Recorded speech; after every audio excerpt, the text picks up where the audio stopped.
Hey all, my name is Kurt and I'm here with Trenton. Welcome to SLB Basement Bourbon Bar. And today, Trenton, I thought was a good opportunity to try some new bottles that we've never tasted before. Well, before we get started, I looked at the bottles that you put up here just to make sure that I haven't tasted them before.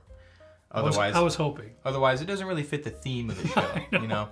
But I couldn't help but notice one of these is not like the other. And no, I'm not talking about this, what is this, American Single Malt? I'm not talking about the American Single Malt. I'm talking about this bright orange Knickerbocker thing you got going on over here. Well, you know, it was given to us. So that was very nice. But it is American gin, but finished in whiskey casks. You're riding a fine line. See what I happens thought it was good enough. when I let him do a show, something like this happens. You know, I want to get out there because it's very intriguing to me. Did you see the color of that? I thought it was a bourbon at first. I know. That's why I was like, huh. And I do have some stuff from Curious. New Holland Spirits. Mm-hmm. And I thought that they had come out with the new bourbon. Yeah. And then I read the label. Yeah. That's all right. That'll be interesting. It'll be fine. But, we have a live stream this Friday. Yes, we do. Before I forget. Yes, we do. Do you want to tell the good folks what we're going to be covering? Yes, we're going to. Yes. We're going to be covering Jack Daniel's products. We're not sure what bottles yet. Our next two shows, we're going to be doing a Jack Daniel's distillery review. And there's going to be plenty of bottles over the next two shows that we have to cover. But then we'll finalize that on Friday night with our live stream with my brother and I, blinding what Trent and I feel are the best bottles of our tastings over those two shows. And it's kind of special because that's kind of Kent's, you know, he kind of cut his teeth on Jack Daniel's Old Number 7. He did. Yeah. So we figured it would be fitting because I was on the live stream last month, and Kent coming back, we felt we'd give him a good celebration, welcome back kind of gift. So yeah, he'll enjoy that. It'll be good. Where are we starting? We're going to start on your left, and this is what good. I've been looking forward to, and I've kept it in there, and I haven't tasted it for an opportunity like this. This is the Green River Wheated option. I thought that I tasted this, but there's another bottle that looks exactly like this. That's like a black label, right? Yeah. Okay, so I've had that. I haven't had this wheated one. Yeah, you just got the Green River Bourbon. This is the wheated bourbon. This one here, Trent, is 90 proof. It's about $35. It's a great price. If I remember right, in the mash bill is 21% wheat in the mash bill. I think it's 70% corn, 21% wheat, 9% malted barley. Okay. So you have an idea on that. Yeah. So, is this distilled in Kentucky? Because that sounds like an MGP mash bill. I've heard a lot of good things about it. A lot of folks have been, talking about it. And I've seen it on Discord too, Trenton, with the patrons. Oh, really? Yeah, rattling on a little bit about it. Look at you getting on the Discord. I'm doing my best. It's kind of hard for the old guy to figure all that out, but I'm trying. He's doing good. I'm wading my way through it. It smells really nice. It's sweet, but it's got a lot of that grain kind of on the forefront, which I wasn't expecting. Grain, but it's a very sweet grain, syrupy. On a light syrupy note. Yeah. I kind of like it. It smells pretty good. $35? Mm-hmm.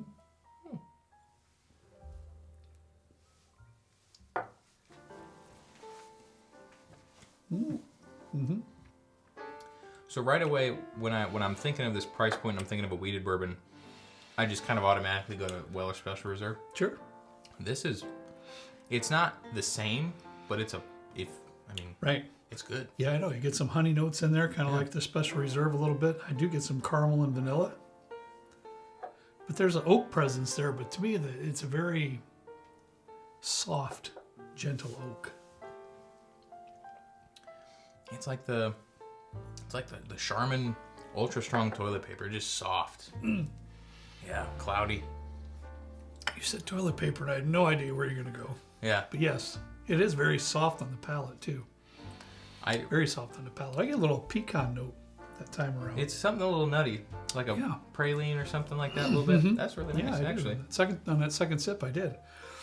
I sense it's very soft on the palate, too. Almost just kind of viscous a little bit, but more than viscous. It's just nice and soft on the palate. Pretty grain forward, though, I'll say. It's not a knock, but if you like Weller Special Reserve because of what it is, it's very candy-ish, I feel like. This highlights the wheat a little bit more than some other ones. I 100% agree, and it's got a little bit more oak in there, too, and that little bit of oak presence. And I like it. I think it's a pretty little good. nutty note. Yeah. For $35? $35, I don't think you can beat that at all. Heck no. All right, let's go on to the next one, Trent. This is Chattanooga Rye Malt. Do me a favor. I'd have to get my glasses, but there's what I love that Chattanooga does. This is a Tennessee whiskey, but what I love what they do, tons of information all over the label. So if you want to read a little bit in the back there, it shows what's actually in the mash bill on this. Malted rye, yellow corn, caramel malted rye, and chocolate malted rye. Mm-hmm. Yeah, interesting. Pretty cool. It's 99 proof, and it's about $40-$45 depending on where you get it. You're coming out with some hitters with the price here. We'll see. I got this for you, actually, because I saw it, and I am kind of fond of Chattanooga products in general. And I saw the price point, and I thought, well, that's not too bad. Yeah. Trent likes rye. It's something we might be able to check out and see what it's all about. I just got this a couple days ago. Oh, neat. Mm-hmm. I think I have a bottle of this unopened at home. Really? Yeah.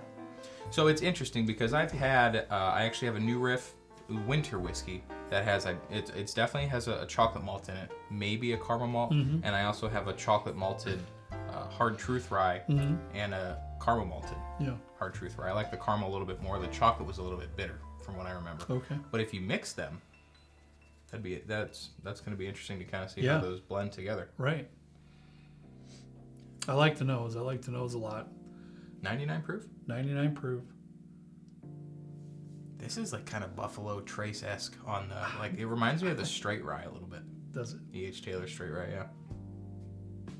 Yeah, you got me there. It does. It is kind of Buffalo Tracy.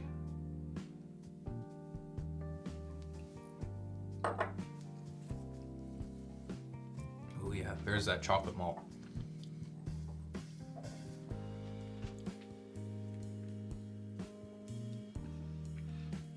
What do you think? I'm notoriously not a fan of the chocolate malt. It's in there. Really? I can tell that it's in there. Uh-huh. It's not like obtrusive or overpowering of the others because I still feel like you get a little bit of that carameliness that comes from the malted rye. Yes, because I am getting that. Do you feel it's a little bitter? Is that your... A little bit, yeah. Okay. I'm going to go in again. So this is more older than 3 years. Mm-hmm.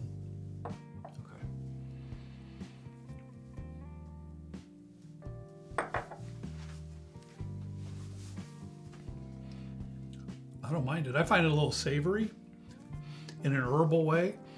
Now, I know a lot of times when we talk rye whiskey, we talk about mint, things like that. Not talking that. Savory herbs is what I'm thinking. There's savory herbs? Sure. There's all kinds of savory herbs. Basil and what'd you cook with just the other day? Sage, that's savory? Sage, savory herb, yeah. Tarragon, those kind of things. Oh, all right. So more of the savory side, a little bit herbal, but more of the savory side. Definitely not minty at all. A tiny bit of baking spice, probably. I'll say it's the best rye that I've had that has a trace of chocolate malt in it. Mm-hmm. It's good. I don't know that I would necessarily go out and buy another one. Okay. Because I honestly don't think I would drink this a whole lot. Okay. But I think for the price, this is like a good experimental one for the price. You're not breaking your bank. It's what, $40 you said? Yeah, $45. I think I pay more, close to $45 in a little bit of my research. Sometimes you get it closer to 40, but I paid like $45. I don't think that the nose matches the palate all that much. I think on the nose it's more of the caramel, and then when you get to the palate, it's more of that like bitter chocolate malt. Yeah, I guess that's what I'm referring to when I talk about the baking spice note. When I get to that chocolate malty type stuff, you know. I like it. It's different. I would drink it if somebody offered it to me, but it's not something that I would necessarily go out and pick up another one of. Yeah, I looked at it and I read the back, of course, when I was in the store, and I just thought, well, that's awfully interesting. And for the price, roll the dice and see what you get. I don't think it's too bad either. I'm with Trenton. Good effort, I think. I'm not sure if I'd buy another one either, but I think it's got a lot of interesting components to the palate notes there. Yeah, it's a good effort. Is this like an experimental thing, or this is just like a straight? Okay. I think it's a really good effort. Mm-hmm. I'd be interested what it was like without the chocolate malt in it. That'd be pretty solid. All right. Well, the next one, buddy, we got Ezra Brooks, if I can say it correctly, cast strength, but this is a store pick. We had two individuals send us these, actually. So Tom and Damon actually sent us bottles of these store picks. Thank you, guys. Which we greatly appreciate that. Yeah. We really, really do. So I really don't know what they paid for it, but what I found in my research, Trenton, they're roughly around $40 or so. $45, For I'm cast guessing. strength, that's pretty good. That's what I 120 found. proof? Wow. And in the comments, if I'm wrong, please correct me, because we did not purchase these bottles. They will correct you. Yeah, they will. And that's problem good. with that. I'd rather be corrected than be wrong. So that's all right by me. But that's kind of what I found. So guys, we appreciate you sending us these bottles here. This one here that I chose to put on the show came from River Point Wine and Spirits. Holy smokes. Now, this is another one that both these guys were singing its praises, especially for the price and for what you get. Are these from they're from different stores, right? Correct. Okay. Yeah, and I just grabbed one. I don't even know who gave what, so I want to give both guys credit for sending us them. I mean, I really don't know whose is whose, but I just grabbed one. Well, that's butterscotchy on the nose, big time. That's like butterscotch Werther's candies. It is. Like a candied butterscotch on the nose for me. See, it's always funny going from like a non-cast strength to a cast strength because this flavors or the palate or the nose is just like true. I'll give sucker you that. punching you in the nostril. That's good. I'm getting better at picking up some butterscotch. I believe, Trent, this is 120 proof, but let me just double. You did? You checked it. Good. Thank you. 120 proof. All right. And this is coming out of Lux Row.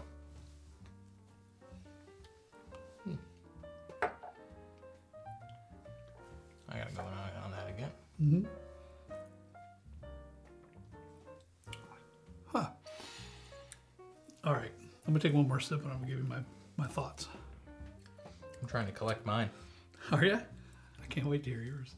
The mouthfeel is really nice. Yeah? It's like, it's pretty oily. If I had to kind of describe it. It coats the mouth really nice and the flavor distribution is nice. For me, again, I don't think that the nose matches the palate. I think it loses some of that sweetness butterscotch. I don't really get much butterscotch at all on the palate. Yeah. It's more oak. Sure. It's a little bit dry and a tiny bit astringent. But I think what's going on there is for the price point that you're getting there too, it's a little bit young. That's all. It's a little bit young.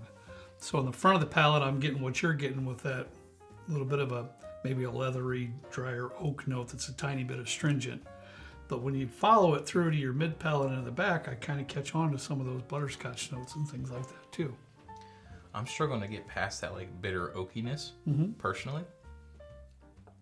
And it's interesting because the palate, like on the mouth, it's oily, but then it's dry. How does that work? Yeah, I'm getting a chocolatey note on the back too. Really? Yeah, on the very back end. I can't argue whatsoever with what he's saying on the front of the palate though. And I know how Trenton is on that astringent, dry, oaky. No, he's not a fan. I know that, and I get that. But again, you think of the price point, cast strength. I gotta believe it's a little bit young. Yeah, I would be interested at some point to do a side by side with the other one. Sure. Because 120 proof, $40. Yeah, we can do that. That's a lot to ask for from a flavor perspective. I'm almost disappointed that it doesn't transfer to the palate. Right. Because if it did, man. Yeah, because be honestly, insane. when I first noticed that, it was legit Werther's butterscotch. I almost my knees got a little weak. I almost had to hold you up. I did, yeah. Hang on up there, boy. I would honestly, after this experience, it's not the worst thing I've tried for $40, 120 proof, solid. Yeah, if I saw some other Ezra Brooks picks, I would buy them just to kind of do a comparison and see how they fare against each other. Maybe we should do that. Maybe we should try to collect 4 of them. Yeah. And see what it does head to head. That would be interesting. Yeah. And I'd be also interested to know if there's like an age on these. Yeah. Or if it's 4-year, if it's less than 4-year, or what. Yeah, we'd have to look into that and see. That might explain a little bit of what I'm getting on the palate there. Yeah. All right. Well, let's move on to the next one here real quickly. I've got Old Line. This is an American single malt company. Is that from Brian Tracy? Yep. He hooked me up with that when we were out at Sagamore. This is a Maryland company, and I do believe it's veteran owned. Okay. These guys are veterans. And this one here is 100% malted barley, right? And it's aged it's aged in virgin charred American oak barrels. Okay. Okay, so not like Scotch. I'm trying to make sure I make the point that it's not like Scotch where it's aged in used barrels. This is brand new American charred barrels. So This is their Navy strength line. I mean to interrupt you. This is their Navy strength line. Sorry about that. The Navy strength line is 114 proof. Now, truth be told, the guys out there sent us this, and along with a couple other bottles. So I don't really know how much. I didn't pay for it, but in looking into it, it's about $60-65. Okay. So So 2 questions. Okay. When I've seen Navy strength before, I've seen it with Plymouth Gin. Mm-hmm. Is Navy strength just like a name for it, or is it like there's a specific? Okay, well, I'm going to have to assume, and this is just all assumption, and for those that know, please correct me if I'm wrong, because there is a cask strength version of this, which is outstanding, and we'll get to that as whenever we get a chance. Oh yeah. Okay. Whenever we get a chance to do our American Single Malt show, but the cask strength version is a barrel pick, so it's a store pick per se. Gotcha. All right, that's not something that they have in their regular releases. This is the highest proof they go in their regular releases, which is the Navy strength. I have to assume with their veteran background, the Navy strength might come into play there. Okay, it is a higher proof at 114 proof, because there is cask strength, which is higher than that in the 120s. So, but correct me if I'm wrong on that. That's just what I'm assuming in my mind. Okay. Now, I had also another question, but you talked so long, I kind of forgot what Well, that's probably a good thing, because I probably don't know the answer to it. It was a good question, too. Usually I don't have good questions. They're kind of just silly, but this was a good question. You're full of questions when you have products that you've never seen before or don't know anything about. Oh, yeah. American single malts, are those always aged in a virgin cask, or is there like a specific, because with bourbon it's 51% corn and a couple other requirements by law. By the time I do our show on American single malts, I will brush up on all of that, because things are changing rapidly. Really? Okay. In that genre of whiskey. At the beginning, and this is information I got when I was visiting Whiskey Del Bach down in Arizona, but at the beginning it was kind of like there wasn't a whole lot of rules in play. Yeah. For the American single malt, but as a whole and a group, the distillers are getting together and say, hey, let's cool. govern ourselves. Yeah. Let's make sure we follow some rules here. I like that. That's by the time I do the show, I'll have a whole lot more knowledge, and I appreciate I apologize for my lack of knowledge at the moment. Well, I'm going to come with a list of questions. So. I'm sure you will. Since you are more into the American single malts, I'll let you talk about your notes first. Yeah, well, the nose, I'm getting nice brown sugar and chocolatey note in there with some grain. I get like a graham crackery kind of on the nose. It's really nice. Yeah, I can go with that too. Palate for me, a little different. Yeah. But really? Did you taste it already? Yeah, I did. I slipped up by me. Oh, twice. Slipped by you twice. It's almost like a berry cream too on the nose. It's nice.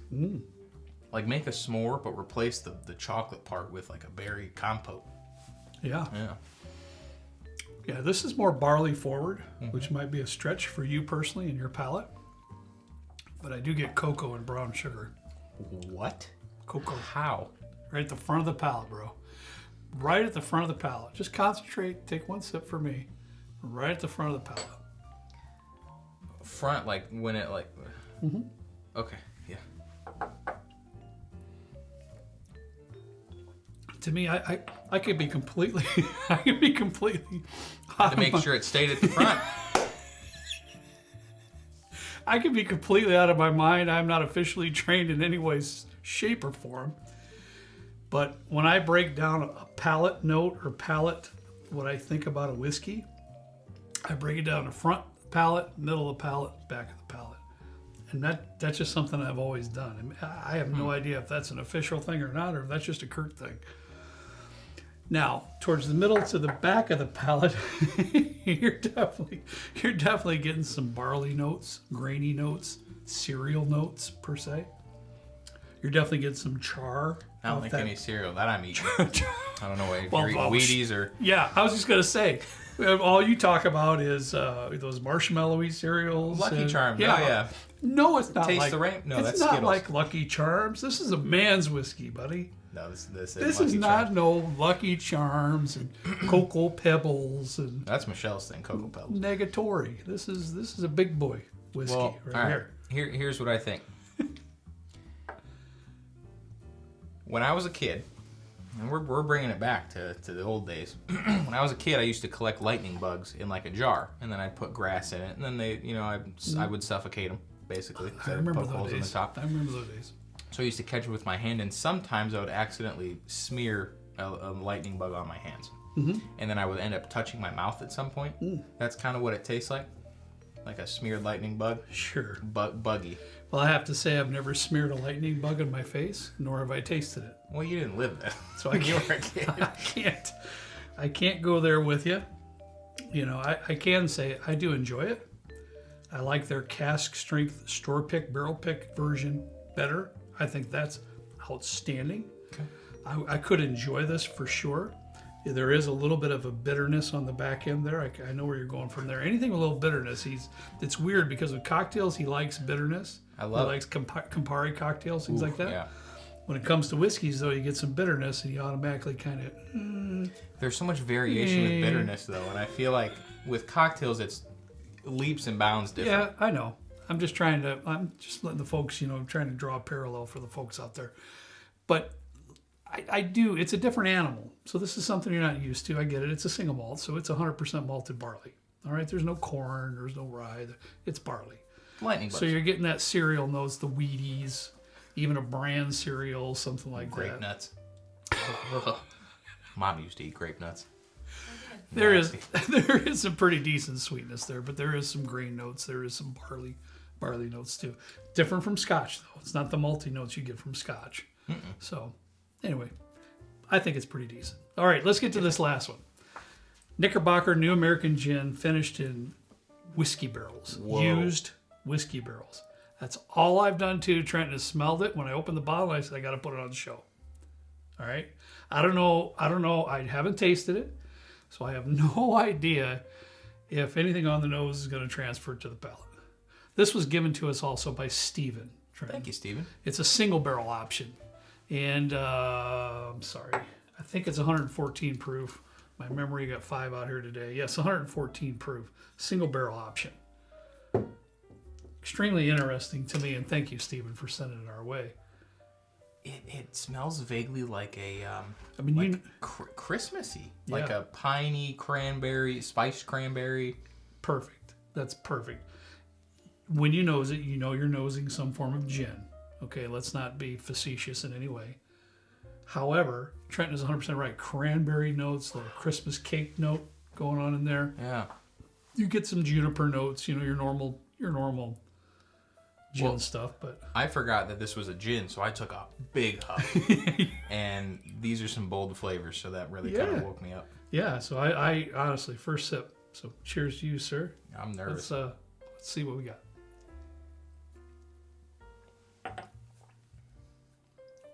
How long was it finished for? Wow.